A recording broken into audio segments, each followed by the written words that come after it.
خوش قسمت ہے وہ شخص جو خوشی کو چھاؤں اور غم کو دھوپ سے زیادہ اہمیت نہیں دیتا۔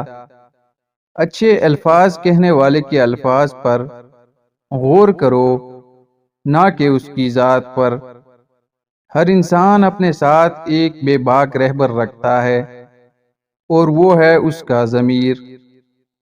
بے شک دیر تک سوچو، لیکن سوچنے کے بعد جو بھی فیصلہ کرو وہ اٹل ہو۔ کبھی سنجیدگی کے خول سے نکل کر بے فکر کہوں کی جانب لوٹ، تاکہ زندگی کا احساس رہے۔ قوت ارادی مضبوط ہو تو کائنات انسان کے سامنے سرنگوں ہو جاتی ہے۔ کسی بندے کا اپنے خالق سے رابطہ نہیں ہے تو دراصل وہ دو پیروں پر چلنے والا جانور ہے۔ عمل کے بغیر دعا ایک ایسا جسم ہے جس میں روح نہیں ہے۔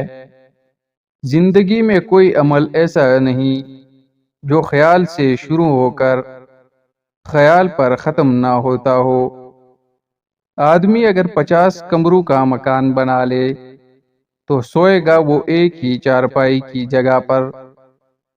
ایسا رویہ اپنائیے کہ دوست آپ کے پاس بیٹھ کر مسرت زندگی اور کشش محسوس کرے۔ اونٹنی کا دودھ پی لیا کرو، بوڑھے ہو جاؤ گے لیکن تمہاری ہڈیاں کبھی کمزور نہیں ہوں گی۔ بہترین عمل وہ ہے جو مسلسل کیا جاتا ہے، وہ کتنا ہی تھوڑا ہو۔ برے وقت میں کاندھے پر رکھا گیا ہاتھ کامیابی پر بجنے والی تالیوں سے زیادہ قیمتی ہوتا ہے۔ نصیب بے شک اللہ کے ہاتھ میں ہے، مگر دعاؤں کا اختیار اس نے ہمیں دیا ہے، اور دعائیں ہی تو نصیب بدلنے کی طاقت رکھتی ہیں۔ حیات کی ابتدا کتنی شاندار کیوں نہ ہو، ہر آن اور ہر لمحہ انسان کو موت کی آنکھ گھورتی رہتی ہے۔